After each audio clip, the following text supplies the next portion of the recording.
Hello and welcome to Lean In Leander. I'm your host, Andrew Naudine, and this is episode 11, and also the third in the Vote in Leander series. I had an opportunity to sit down with Donnie Mahan, who's running for position 4 in the at-large city council race, and really an interesting conversation with Donnie. I found him to be a very engaging guy. We had an opportunity to talk a little bit about where he's from, a little bit of his personal history, and it gives you some insight into what he's done in Leander to date and what he sees for the city moving forward, and his leadership style, some of the things he looks at when he is considering why he's running. I think he really hit some notes in this interview that will give you some insight to him as a person, which is the purpose of these podcasts, at least the Vote in Leander series. It's to hopefully give you, a listener, an opportunity to look at the person themselves, less the candidate.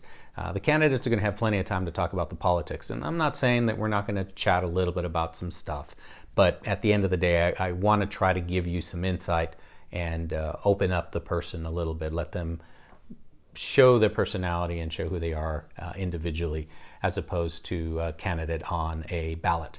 So with that reminder, again, make sure that you're registered to vote. The vote will actually take place in May with some early voting dates in April, but you have to be registered by April 1st. If you haven't registered already, please feel free to do so at voteinleander.com. There you'll find all the information that you might be looking for, important dates, etc. will all be spelled out for you right there.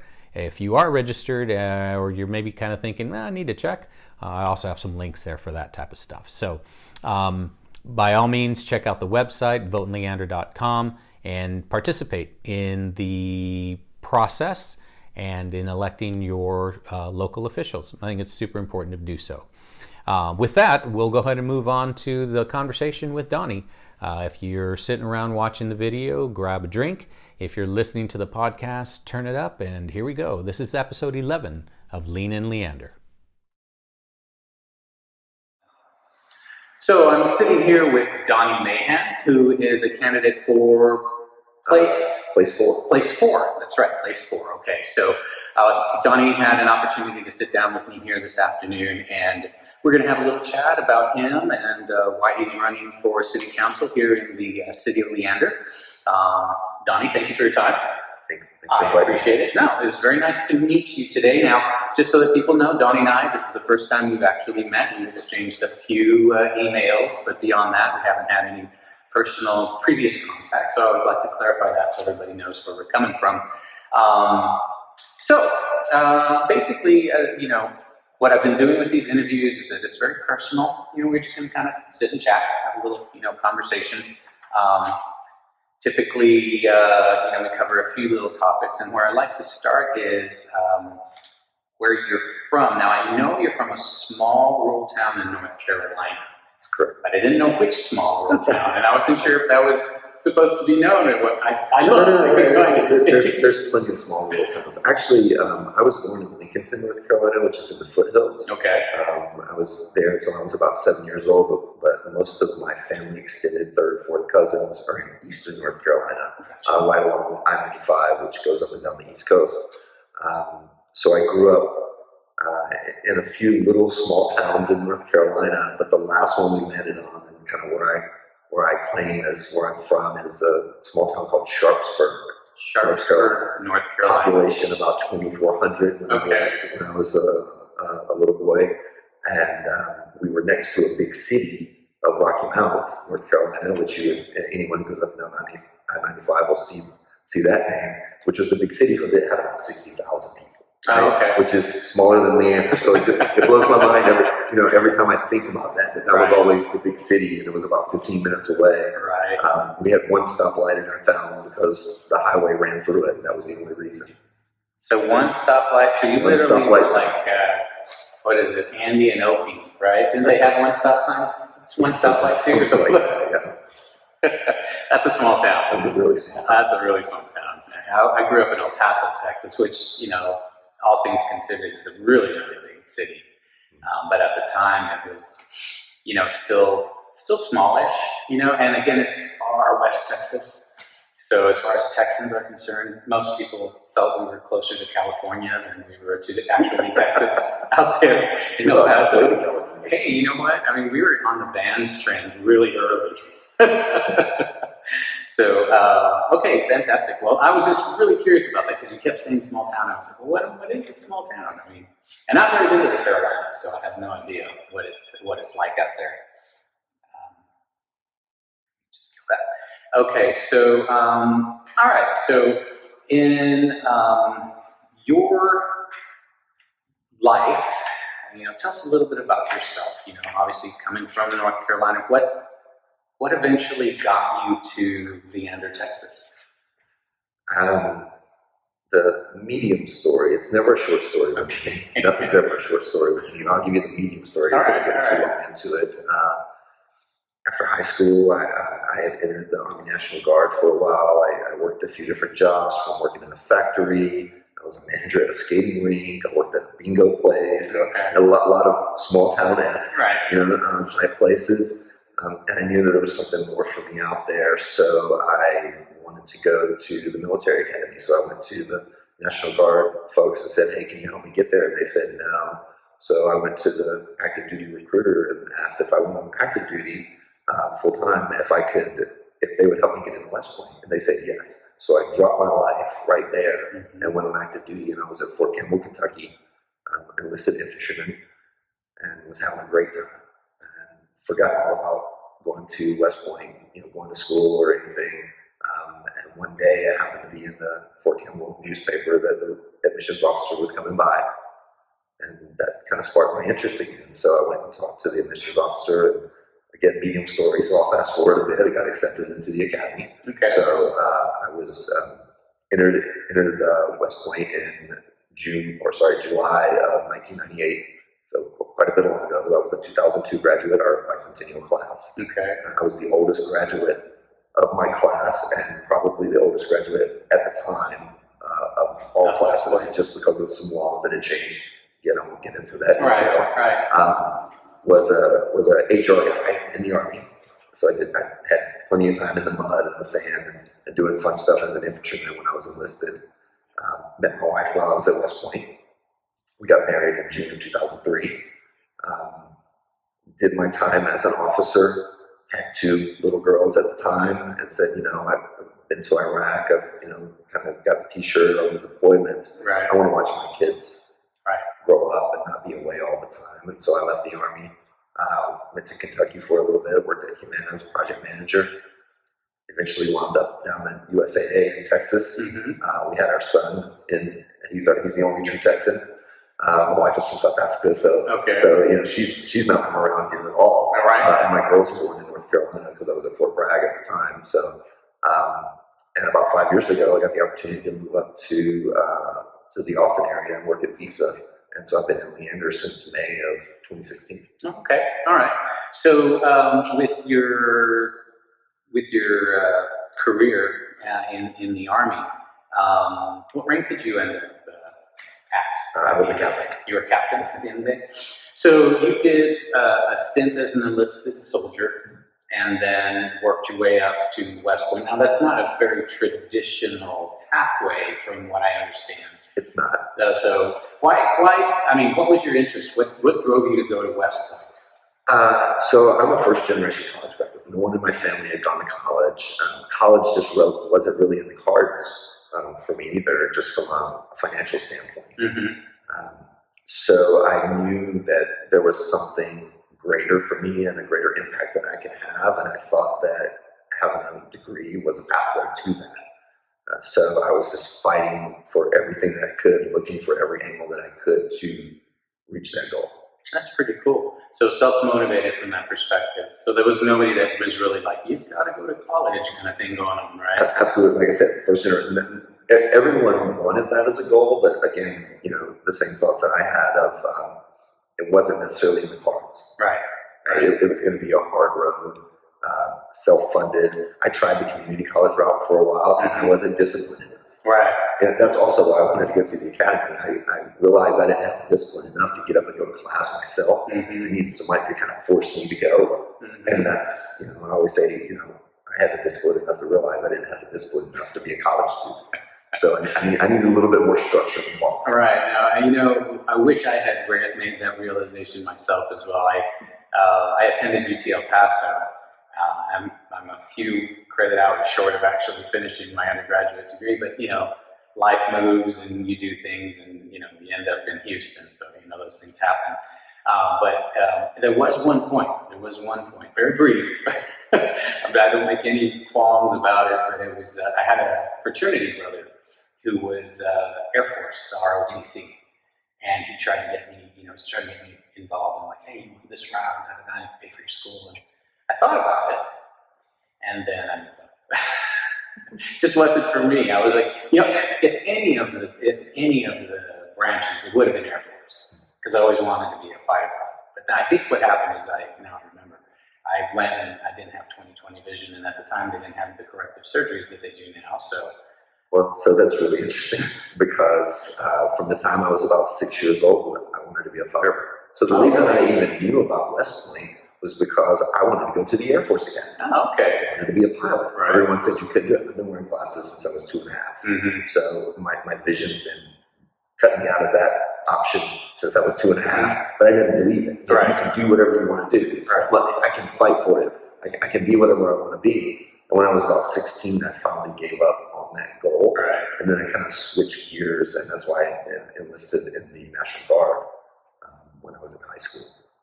That's really, really interesting. I mean, I know people, I don't necessarily want to call it a calling per se. I mean, obviously, you had some early cognizance and awareness, self-awareness, which I think is brilliant given how young you were. I've dealt with a lot of young men and working in mentorships and things of that, coaching and stuff like that. And self-awareness is not usually very high on the list when you're that young. So I wasn't self-aware with everything. Right. I mean, that was that was enough. There are segments that I look back and I'm like, shake my head. Oh, don't we all? Seriously. No, I think that's terribly, terribly interesting how you got there. And, again, I have some familiarity, just very tertiary. My uncle was enlisted. He served in Vietnam. My grandfather was also in the army, as well as my step-grandfather. So I always had a kind of little bit of exposure. And then I grew up in El Paso, right there by Fort Bliss. So, I saw all that stuff. I remember one time when I was little, we lived on St. John Street, and it butted up right up to the base at the time. And they used to do the infantry drills. Like, I could sit in my backyard and I could watch it over the wall. It was crazy. It was crazy that they were that close. I mean, they weren't firing, they were just doing dragon drills. But anyway, I think about that now and I'm like, wow, I was really, really close to that. So anyway, I just felt that was a very interesting part of your bio when I looked at it. I was like, that I think is something I think people would be interested in knowing about you. And I appreciate you sharing it to the degree you did. So that's kind of the purpose. That's what we try to do, kind of elicit some of those things. So HR at USAA and talent acquisition. So there's always a conversation about, who's involved and how they're involved and whatnot. So I'll kind of use that as maybe a little bit of a pivot and talking about, how you envision, as a candidate, how do you envision getting people involved, whether in your candidacy or whether, if you were to ascend and be elected, how would you do so as a council member? I think the most important way to do it is to tell them about why. Why do I want to do it? Right? If I can get them understanding my story and my reasons why, that's much more likely that someone's going to be willing to help, not just support me, but also support me from that standpoint of volunteers and help working and help to get things accomplished. So the big I'm a big Simon Sinek fan. And he talks about the why. He talks about the why. And the why is so important. I can't just say I want to be a Leander City Councilman so I can get things done, but that doesn't really tell why. What's at the core of that? And I think for me, getting people around me who believe in my why is really what's important for me, more than if I get nobody on my team because no one believes in my why. That's better than having 100 people on my team that really doesn't believe in the message, because they're not going to be good advocates for me either. But don't get me wrong, I absolutely need help. So let's be clear about that. So yeah, I don't want to talk myself out of folks wanting to help. But the why for me has always been about service. Why did I join the National Guard?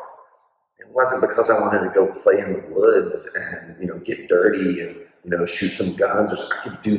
I grew up in rural North Carolina. I could do that anyway. Like, I didn't need to go have someone yell at me to do that.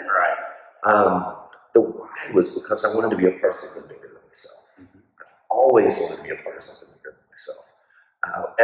Serving in the Army, when I went to the academy, their big thing was about service. They want to train cadets for a lifetime of service. They call it a lifetime of service to the nation, and they're expecting me to stay in for 20 years. I didn't do that for other reasons, but it's all about that service. And for me, I think that because of my background and my varied experiences from growing up in rural North Carolina, small town North Carolina, college not being in the cards, my parents worked extremely hard to give me anything that I wanted. I had more than I deserved. Absolutely more than I deserved as a child.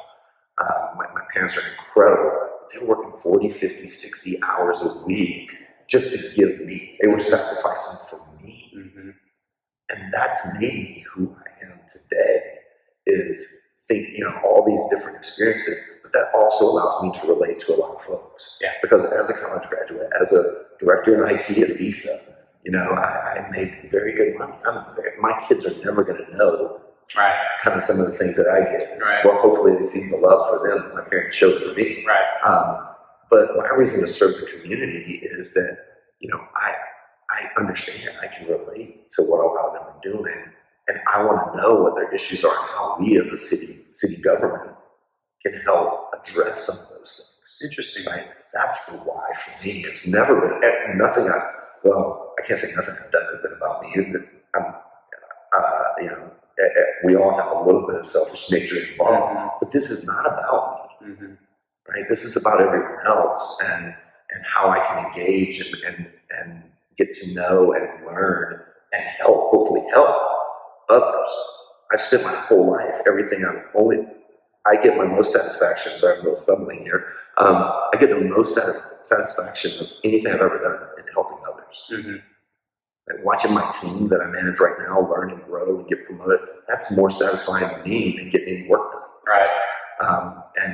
And I just want to be here to be that avenue for the city to be able to help others. I think that's admirable. I definitely am a fan of Simon as well.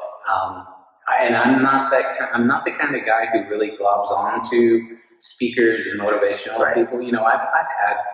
I've been in sales my entire career, so you're always getting sales motivators and this guy and whatever. And I've always found them to be very just not sincere, And when I listen to Simon Sinek, I really find him very sincere. I think that he really does, like you say, believe in his why. And that was one of the things that I picked up on real early on with him. I forget what it was. He was doing it was a TED Talk, I think it was. And he was talking about Apple. He was talking about Apple computers and the why of Apple computers, which is a tremendous TED Talk. If you haven't seen it, that's one to go watch because that one's good. But that's when it caught my attention, and I was like, okay, this guy seems like, and I've listened to him ever since. I get his daily little motivation emails. It's one of the first things I do in the morning. I was like, okay, what'd Simon have to say today? And it's like, it's nice to, actually Simon Says, I never really thought about it, but Simon Says. So every day I play Simon Says. Anyway, so cool, that's neat. That's something that we would share because, again, I find him to be a tremendous, thought leader. Definitely, don't buy into everything he says and does. I never do with anybody, but I like a lot of what he says. And your why is really something that I try to get to with some of the questions. Like, why? And so you've kind of already answered that. So you jumped ahead a little bit. So sorry about that. That's okay. I'm not gonna ban you or anything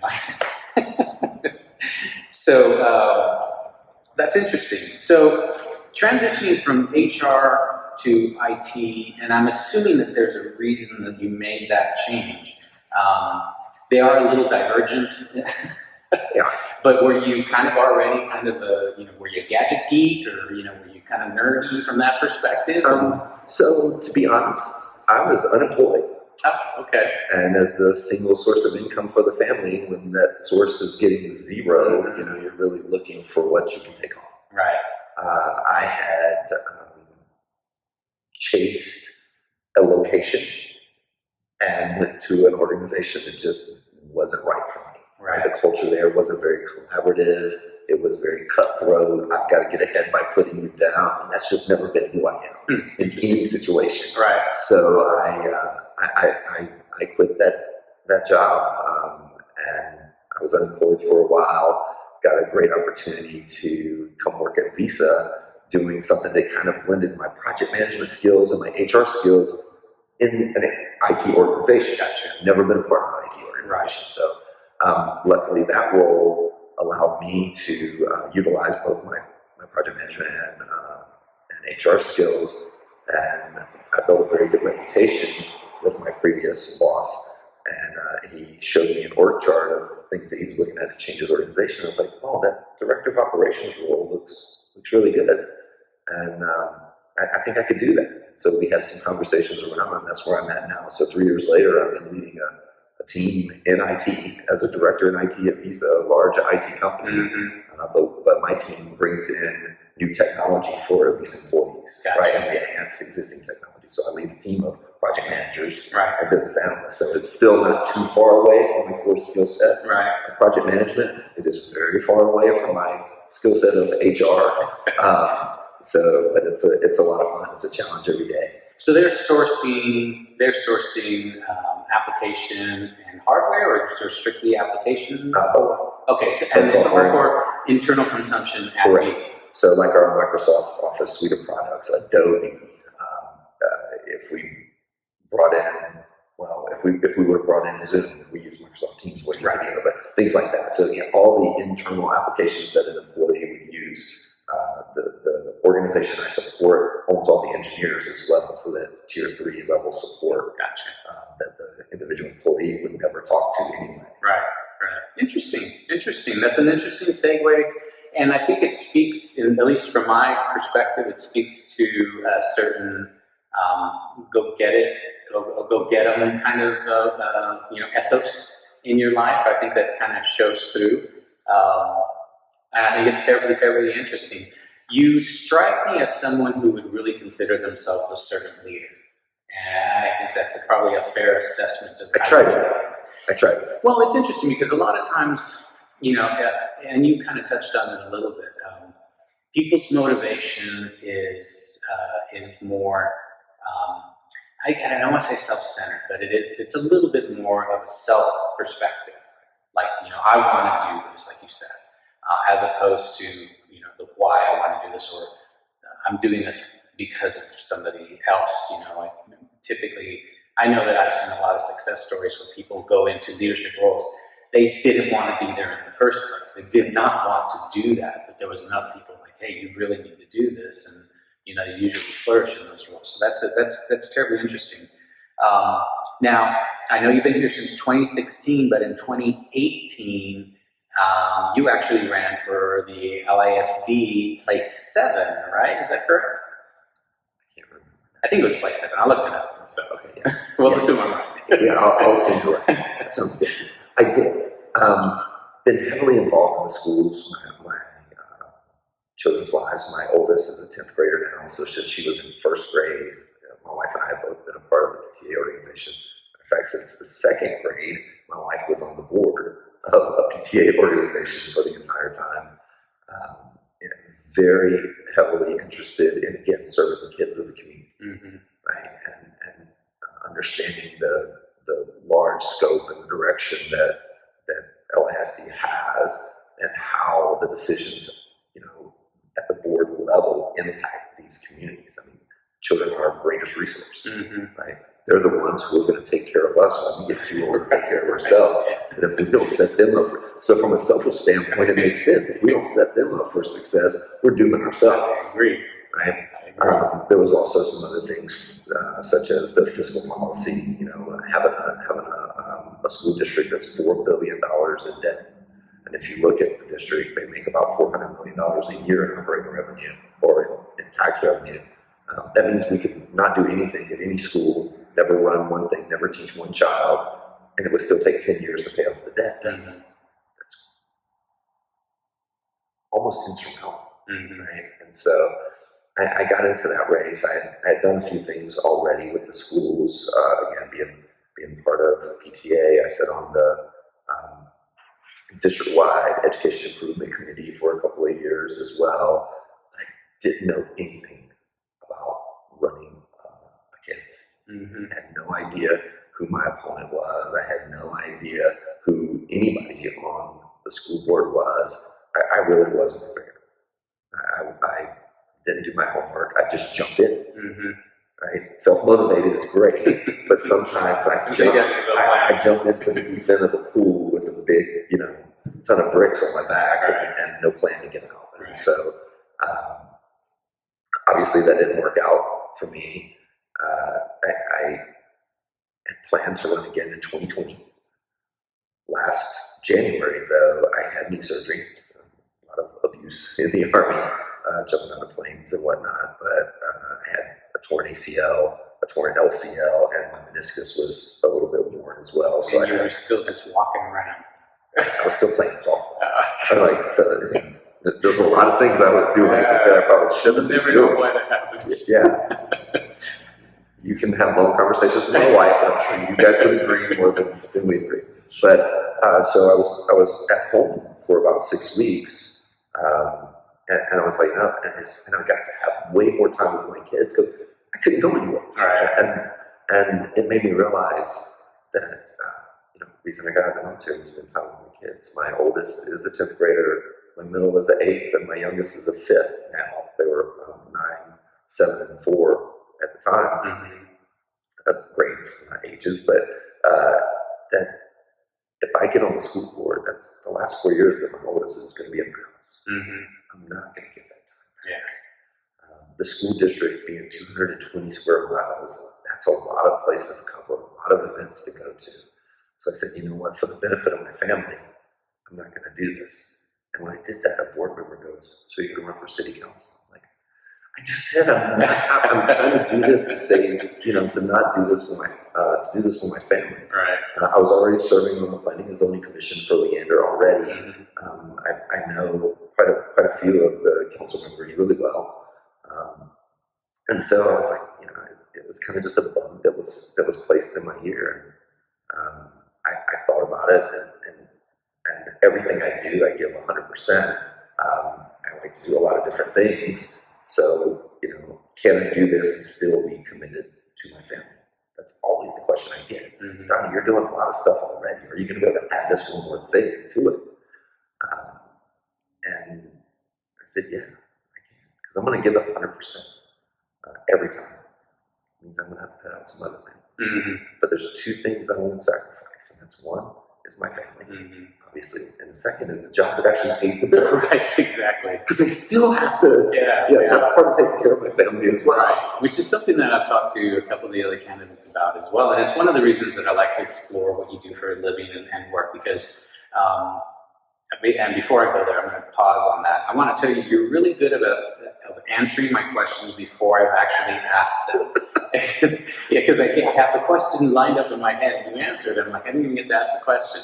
But part of what I was going to ask earlier was, how did that candidacy kind of, help you or guide you in your current candidacy? You kind of already answered that question. But to my point about work is that there's a work-life balance that exists regardless of, regardless of what you're doing, whether you're a volunteer coach or, even if you're a couch potato, there's still a balance there, how much time you spend at home versus how much time you might be working.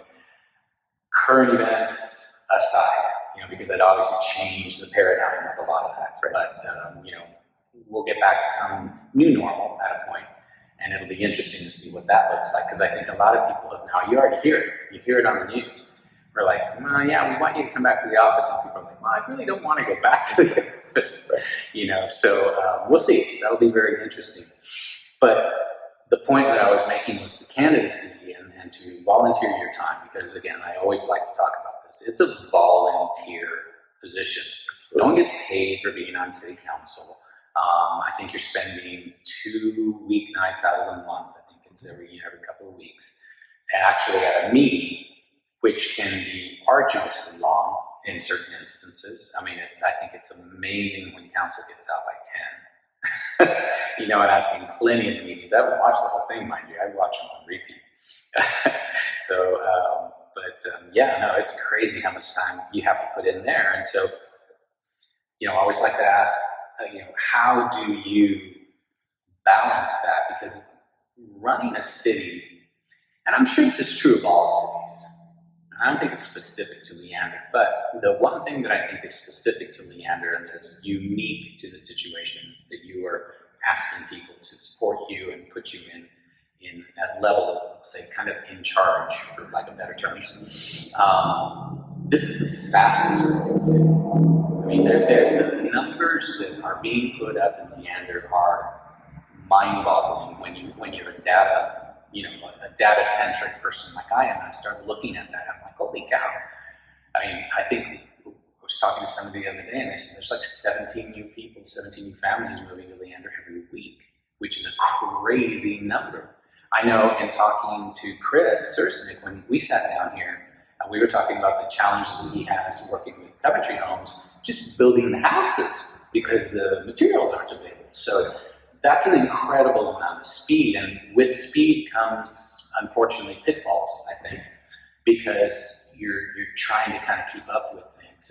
How do you feel about that? I mean, I know you point out a few areas, and I want to talk about that a little bit next, but you point out a few areas where you think you have some concerns, but more to the point, how do you balance, hey, you've got a work life, you've got your family life, you're going to have to spend some time figuring these things out, because while your project management skills will probably give you a little bit of an advantage over most, there's still a lot of things that, I look at stuff and I'm like, I have no idea what it's about, so it takes me time to figure it out. I'll let you comment.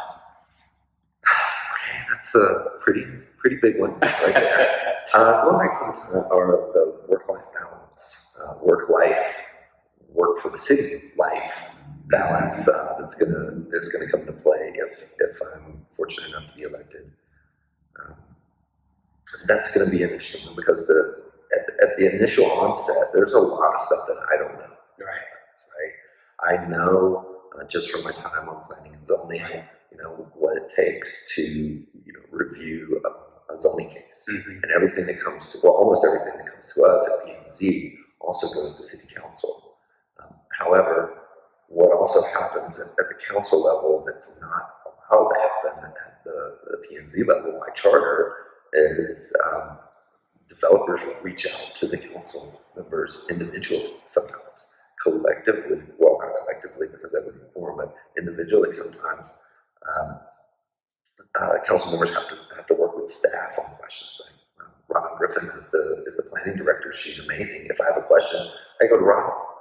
I don't have to work with everyone else on staff because I'm only talking about planning and zoning type stuff. So there's going to definitely be a learning curve that's going to take some time to get up to speed on. I think that once that happens, that it'll still be a heavy draw on time in general. It just won't be quite as much as that initial phase. After the election, again, assuming I'm fortunate enough to be elected, I do plan to take some time off from work just so I can kind of accelerate some of that as well, and have it not impact my work. Thanks to COVID, I haven't really gone on vacation anywhere, so I have some time. Yeah, some time saved up. Might as well invest it in a good place, right? And continue to be able to serve. We are the fastest growing city. And you're right, that comes with some incredible opportunity. So I had a former process engineer who said there are no issues, only opportunity. Right? I love his perspective. That's a good perspective. That's a great perspective on that. So we have lots of opportunity, right? Positive and negative, obviously. And we've seen the impacts of some of that growth in a positive way and a negative way. I think that's just going to, going back to all the different things that I do, in my mind, I think right now I'm going to have to cut out everything but work and family and the city. In order to be able to properly serve the citizens the way they need to be served, I need to be able to give them as much time as required. And the only way to do that without sacrificing, again, my top two priorities, is to pull back everything else. Yeah. And so that's kind of how I'm approaching it from a mental standpoint. Running a campaign is kind of a precursor to that, because I'm having to do work, life, all these other commitments that I have. So every Thursday night, I'm either in planning and zoning or counseling. Previously, I'd watched either live or recording of every council meeting since I've been on P&Z to help me do my job a little better, but I didn't go to the building every time, because that's a separate commitment as well, because I can, have dinner at home while I'm watching the council meeting. Can't do that when I'm sitting in the municipal hall there, in council chambers. So it is a bit different. Block walking, putting up signs, meet and greets, working with people, planning strategies, trying to raise funds. Everything takes up time right now, and so I'm already having to kind of dial things back a bit from other activities. So I'm feeling the pressure on that. But our city is incredible. I mean, we have a very bright future. I think. I think that we have the ability to. I have the ability to make a very positive impact on the city that I probably won't even realize. Because I'm always thinking of the long game, not the short game. Right? And I also don't feel that politicians should spend 10, 20 years in a role, because then they become either jaded or complacent. Right? And both of those are bad for the city. We want new ideas. We want fresh perspectives, different than my own. I'm a very different person than everyone who's on current council. We may think of some things the same, but I don't always agree with any one individual that's on the current council. So I think that we have a very bright future, and I think it could be a good part of that. Well, I like your point of view of from diversity of thought. I mean, obviously that's something that in project management we talk about a little bit, I'm sure, from time to time. So that's interesting. I think that's a good insight. I think that the people who would watch this or listen to the podcast would get a sense of what your ideals are and where your ideation is coming from. So from that perspective, again, I appreciate you sharing. I think those are good insights, and I think that helps people kind of at least. The purpose again here with these interviews is to get people to know you as a person, much less as a candidate. The political stuff we got plenty of time for. Right. That's the way I look at it. Look, we got plenty of time for that. Let's get to know you. So I appreciate that. So one thing that this stuck out at me, and I have to ask, okay, and this is not one of those other questions. This one's kind of funny. The top dog in the Watch Dogs program. I was like, okay, I gotta find out. What is that? Because I have no idea. This is great. So anyone watching this, so the Top Dogs program is a national program for our schools that wants to bring positive male figures into our schools. Historically speaking, you think of the PTA mom. Right? There's a lot of PTA dads that actually are on PTA boards that are doing a lot of stuff in the school, but it's a stereotypical thing of the PTA mom. With the Watch Dogs program, it stands for Dads of Great Students, DOGS. Interesting. Dads of Great Students. All right. What the Watch Dog program is designed to do is to bring male role models, and it doesn't have to be a dad. You can have a grandpa. I've had brothers that have been Watch Dogs before, uncles that have been Watch Dogs before. Any positive male figure into the school to give these kids a good male role model at the school. You talked about Chris Cerny. Chris Cerny served as a watchdog in Camacho for quite a long while. I wish I had known. I would have gotten into that one too. He served for quite a long time. And so the top dog just means the person who's in charge of the program at the time. So you're kind of a part of the PTA board. but my wife was the president at the time, so I was semi-voluntold, but I'd been a part of the Watchdog program since my 10th grader was in 2nd grade. So I'd been a part of the program in other organizations and really helped stand it up here at Camacho. Interesting. See, I obviously, my kids grew up in Houston, and, we were part of the Cy-Fair district for majority of their education, which is a great district out there. They do a lot of neat things. But I don't remember like a watchdog. The vernacular and the acronym, I was like, I don't know what that is. I have to find out. So I appreciate you. And back to the plug though. So tell your husbands, dads, brothers, any men who are watching this, sign up. Be a watchdog at the school. Every school needs it. Every school needs it. And you're gonna get just as much out of it as the kids are. You don't need to commit a lot of time to it. I always volunteered on my kids' birthdays. Mm-hmm. So they would get to spend the day with dad. And if their birthday, so my son is a Jew baby, so his birthday doesn't fall when school is. So he always picked his half birthday. So we figure out when that was. But if it fell on a weekend or a holiday, they get to choose what day around it. But it becomes an event for your own child. But again, when I was there, I would spend a lot of time pushing kids on the swings. Mm-hmm. Watchdog, come push me, or playing football with the 3rd, 4th, or 5th graders. Right. Because as I'm getting older and as my knees are doing that, I could somewhat keep up with the 3rd graders. The 4th graders, some of them would start meeting, and the 5th graders, I would just be the quarterback. So then I didn't have to run. But it's such a great program. So anyone listening, please learn more about it. Talk to your PTA. If you don't have one of these programs, start one.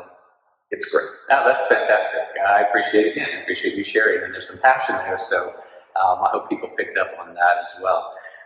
So campaigning is well underway. I know we're rolling into the 2nd week of March here, so I guess we've got 4, 5, 6, 7 weeks left or something like that. So I know it'll come and go fast, but I want people to understand where they might be able to find you, what kind of events you'll be holding. So why don't we share that information with folks? Okay. So right now you can find me on Facebook. I have a Facebook page. If you just go into Facebook and search at Donnie for Leander, FOR, not the number 4. So maybe not the best choice of things to do. In retrospect, I am working on a campaign webpage. I don't have one yet, but I found out that an old high school buddy of mine, a great friend of mine, owns a web hosting service, and he's helping me build a webpage. Awesome. I'm using some extended connections that I have there. That will also be Donnie for. If you go to www.donnieforleander, FOR again, you will see my webpage. You'll see my actual sign there now. That's just kind of the backdrop until we get some more content in space. So that'll be coming up. Park in the URL. That'll be coming up soon. And it's Donnie, DONNIE for those. Like Donnie and Marie. I know. Yes. I'm putting my age out there with that reference, but. So there's plans in the works. We have plans for meet and greets, and there will be a schedule of those going out on my Facebook page. There's going to be block walking. There's going to be lots of block walking, so I'm going to wear out some shoes. How do you manage that? I'm going to have door. Okay, so pandemic safe. Yes, it'll definitely be absolutely safe. So we'll be masked up, ring the doorbell, knock on the door, standing back. If no one's there, I'll leave the door hanging. If they want to engage, absolutely can engage, but at a safe distance. Okay. So again, understanding that we are still in the middle of a pandemic, right? And we still need to be safe, and it's not just for my benefit, but for others as well. We had a little bit of that conversation prior to this. When Donnie walked in, I had already taken my mask off, and I was doing some setup, and he showed up with his mask. So mask up, folks. It's still super important. I want to make sure that we're not modeling inappropriately for you. We got started, and I'd already taken mine off. So we're in a safe space. It's just the two of us. We got plenty of space between us. And I have my mask. And he has his mask. I have mine too. I have my Leander Little League. There you go. So another plug for Leander Little League as well. So for those of you out there, get your kids involved. Boys and girls can play on Little League baseball. Because we don't have a softball program yet. Yeah. It's totally divergent to what we need to talk about. So there's going to be some block walking involved. There's going to be some candidate meet and greets involved. I would love to have a virtual type town hall as well. So again, going back to this is a pandemic. Let's do things differently. I am always available via phone or email. And I say always, but you're never going to bother me if you ever reach out to me on any media forum, because if I'm working, I won't answer, but I will return your phone. Sure. It's everyone has access to me. I want to be the candidate, the councilman who everyone says, you know what, when I reached out, he responded every time. And every time someone reaches out to me, I will respond every time. And I will tell you as much as I know or as much as I legally can share. All right. Every time. And that comes with, and I will treat everyone with dignity and respect. Every time. And that doesn't have any qualifications. You can come at me yelling. I'm not going to yell at you. There's nothing gained from that. Mm-hmm. Because if you come at me yelling, you probably have a reason why. Mm-hmm. So I want to figure out what that reason was. Remember what I said earlier, I'm here to help people. And if we do this, I'm not going to get to help anyone. Right. And I think that for a long time, our city has been pretty well divided. And partisan politics at the national level has started dividing us as well. It doesn't help at all. It doesn't help anyone at all. We are so much stronger together than we could ever be apart. And I want to help unify Leander. I can't do it by myself. I need help. I need people willing to listen. I need people willing to help. I need people willing to help me see where I'm wrong, because I'm not always right. Mm-hmm. Right? So I have to be willing to listen as well. I need people willing to call me out if I don't listen, and I hope that never happens. Right? But reaching me should be the easiest thing ever. So you asked about how are people going to engage me. I hope that's the easiest thing ever, not just through the candidacy, but and beyond. Right.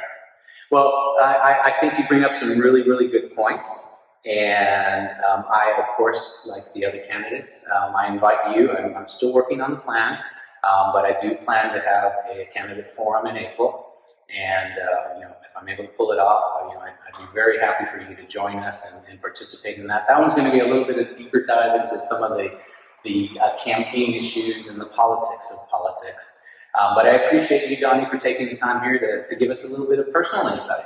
I found it fascinating. I'll be honest with you. I mean, you're a very genuine individual. I think that shows, and I think people will appreciate you taking the time. So before I let Donnie go, I do want to make the plug, guys. If you haven't already, and hopefully you'll start seeing some of those signs around town, voteinleander.com. Okay, this is my personal issue here with this election.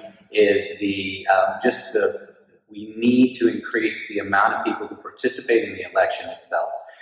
We cannot have 3.5% of the population making decisions on who our elected leaders are. It's impossible to fathom that we would allow for that to go on as long as it has gone on. So whether it's apathy or whether it's information, I'm going to do everything I can to break that down. And I was even looking, I think, when I was looking at your place 7 numbers, the numbers that vote for the LASD board members are like 15,000. I mean, yeah, I know that it encompasses a lot more than just Leander specifically, but still, I mean, that to me, it shows that the people are willing to participate if they know.